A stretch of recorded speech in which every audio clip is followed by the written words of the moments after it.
Hi friends, നമ്മൾ ഇന്ന് 5 layer water proofing ചെയ്ത പ്രൊജക്റ്റിലെ ഈ പ്രൊജക്ടിന്റെ ആദ്യം കണ്ടാൽ നിങ്ങൾക്ക് മനസ്സിലാവും. ഈ പറയുന്ന പാരപ്പെട്ട് വാള് കംപ്ലീറ്റ്ലി ക്രാക്കാണ്. ഇതിപ്പം വരുന്ന ഫിനിഷ് നിങ്ങൾ കഴിഞ്ഞതിന് ശേഷമുള്ള ഫിനിഷാണ് ഇത് 5 ലെയർ കോട്ടിംഗ് എന്ന് ഇതിന് പറയാം. ഇതിൽ എന്താ സംഭവിച്ചതെന്ന് പറഞ്ഞാൽ നിങ്ങൾ ഈ വീഡിയോ കണ്ടിന്യൂ ചെയ്താൽ ഈ വീഡിയോ നിങ്ങൾക്ക് മനസ്സിലാവും എന്താണ് ഇതിന്റെ റിപ്പയർ ആൻഡ് മെയിൻ്റെനൻസ് നമ്മൾ നടന്നിട്ടില്ലേ. ഇതിലേക്ക് എന്താ ചെയ്തതെന്ന് പറഞ്ഞാൽ ആദ്യം ക്രാക്സ് ഒക്കെ നമ്മൾ ഫില്ല് ചെയ്തു. ബോണ്ടിങ് ഏജന്റും ഫൈബർസ് ഒക്കെ വെച്ച് ക്രാക്ക് ഫില്ല് ചെയ്തു. ആ ക്രാക്ക് ഫില്ല് ചെയ്തതിന്റെ മേലെ കൂടെ ബോണ്ടിങ് ഏജന്റ് വെച്ചിട്ട് നമ്മൾ GP ഫൈബർ മെഷ് ഫിക്സ് ചെയ്തു. ആ ഫിക്സ് ചെയ്തതിന്റെ മേലെ കൂടെ വീണ്ടും full entire area fibre mesh fix ചെയ്തിട്ട് അതിന്റെ മേലെ കൂടിയാണ് അടുത്ത 4 ലെയർ ചെയ്തിട്ടില്ലേ. അപ്പൊ ഇതാണ് ഇപ്പൊ പ്രോസസ്സ്, കഴിഞ്ഞ പ്രോസസ്സാണ്. ഹീറ്റ് ഒരുപാട് കട്ടായി. ഇനി ഇവർ ചെയ്യേണ്ടത് എന്താന്ന് പറഞ്ഞാൽ എല്ലാ 5 ഇയേഴ്സ് കൂടുമ്പോൾ ഈ ടോപ്പ് കോട്ട് റിപ്പീറ്റ് ചെയ്യും. ടോപ്പ് കോട്ട് റിപ്പീറ്റ് ചെയ്യുമ്പോൾ നമുക്ക് ഇതിന്റെ ഉള്ളിലെ മെഷ് അടക്കം സേഫ് ആയിട്ടിരിക്കണം. ഈ പ്രോസസ് എന്താണ് ഇവിടെ ചെയ്തിട്ടില്ല എന്ന് നിങ്ങൾക്ക് ഫുൾ അറിയണമെങ്കിൽ ഈ വീഡിയോ ഒന്ന് ഫുൾ കണ്ടാൽ മതി. From the starting stage crack fill ചെയ്യുന്ന മുതൽ നമ്മൾ ആ വീഡിയോയിൽ ഇട്ടിട്ടുണ്ട്, ഈ വീഡിയോയിൽ ഇട്ടിട്ടുണ്ട്. അപ്പം ഒന്ന് കണ്ട എന്റെ പ്രോസസ് എന്താണെന്ന് മനസ്സിലാവും. ഒന്ന് മൊത്തം നമ്മൾ ഈ വീഡിയോനെ ഒന്ന് സ്ട്രെങ്തൻ ചെയ്തിട്ടുണ്ട് ടെറസ്.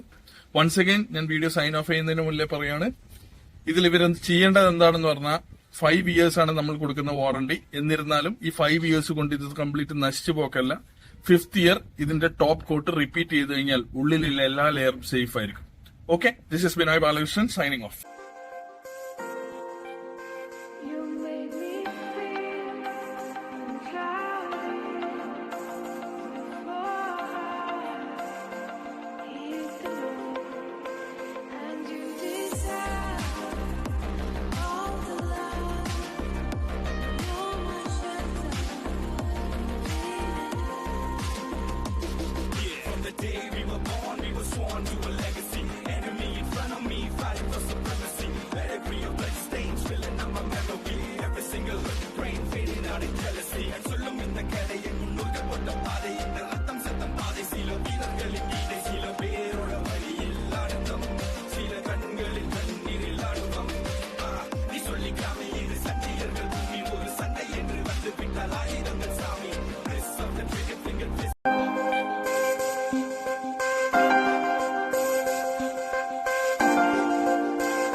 Day we were